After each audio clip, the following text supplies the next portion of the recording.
தற்போது அண்மை செய்தி. திருபுவனம் அஜித் இல்லத்திற்கு தாவேகா தலைவர் நடிகர் விஜய் நேரில் சென்று ஆறுதல்.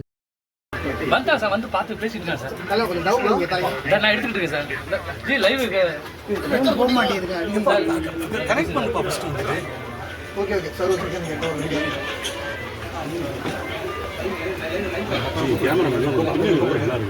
முன்னாடி இருக்க ஆளு சொல்லப்படு, எங்களுக்கு சொல்லப்படு. முன்னாடி இருக்க ஆளு சொல்லுங்க, உட்கார மாட்டாங்க.